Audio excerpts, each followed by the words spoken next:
Leviticus 25. The Sabbath year. The Lord said to Moses at Mount Sinai, "Speak to the Israelites and say to them, when you enter the land I am going to give you, the land itself must observe a Sabbath to the Lord. For 6 years sow your fields, and for 6 years prune your vineyards and gather their crops. But in the 7th year the land is to have a year of Sabbath rest, a Sabbath to the Lord. Do not sow your fields or prune your vineyards. Do not reap what grows of itself or harvest the grapes of your untended vines. The land is to have a year of rest. Whatever the land yields during the Sabbath year will be food for you, for yourself, your male and female servants, and the hired worker and temporary resident who live among you, as well as for your livestock and the wild animals in your land. Whatever the land produces may be eaten. The year of Jubilee. Count off 7 Sabbath years, 7 times 7 years, so that the 7 Sabbath years amount to a period of 49 years. Then have the trumpet sounded everywhere on the 10th day of the 7th month. On the Day of Atonement sound the trumpet throughout your land. Consecrate the 50th year and proclaim liberty throughout the land to all its inhabitants. It shall be a jubilee for you, each of you is to return to your family property and to your own clan. The 50th year shall be a jubilee for you, do not sow and do not reap what grows of itself or harvest the untended vines. For it is a jubilee and is to be holy for you, eat only what is taken directly from the fields. In this year of Jubilee everyone is to return to their own property. If you sell land to any of your own people or buy land from them, do not take advantage of each other. You are to buy from your own people on the basis of the number of years since the Jubilee. And they are to sell to you on the basis of the number of years left for harvesting crops. When the years are many, you are to increase the price, and when the years are few, you are to decrease the price, because what is really being sold to you is the number of crops. Do not take advantage of each other, but fear your God. I am the Lord your God. Follow my decrees and be careful to obey my laws, and you will live safely in the land. Then the land will yield its fruit, and you will eat your fill and live there in safety. You may ask, what will we eat in the 7th year if we do not plant or harvest our crops? I will send you such a blessing in the 6th year that the land will yield enough for 3 years. While you plant during the 8th year, you will eat from the old crop and will continue to eat from it until the harvest of the 9th year comes in.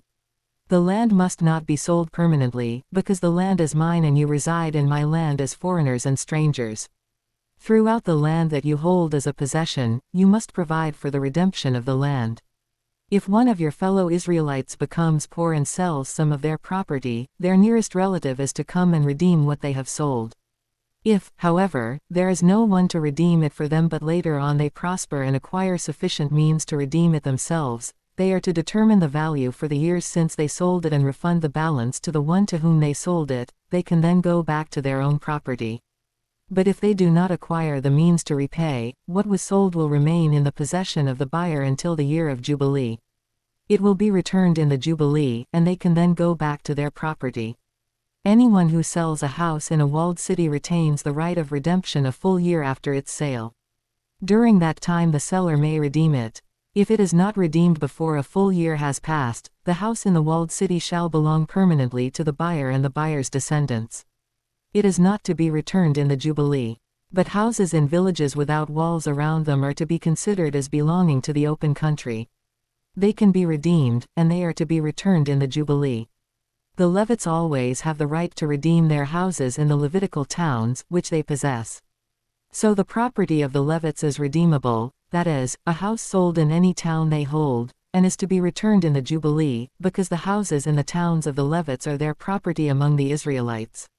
But the pasture land belonging to their towns must not be sold, it is their permanent possession.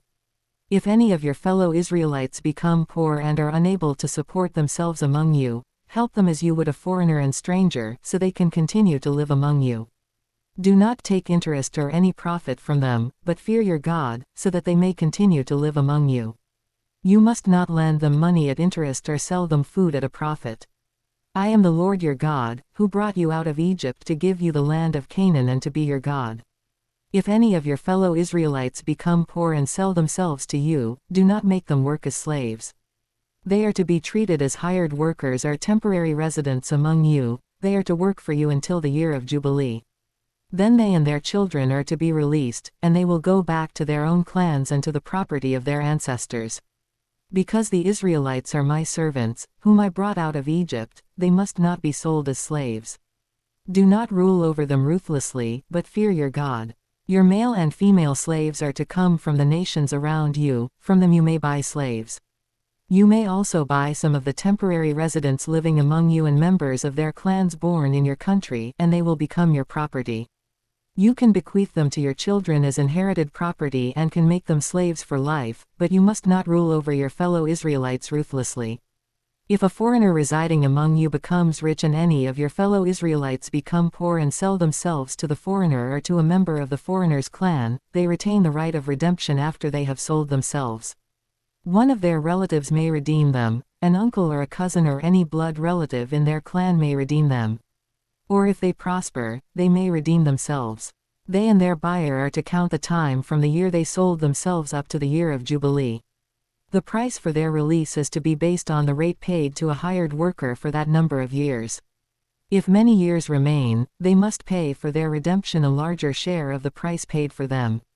If only a few years remain until the year of Jubilee, they are to compute that and pay for their redemption accordingly. They are to be treated as workers hired from year to year. You must see to it that those to whom they owe service do not rule over them ruthlessly.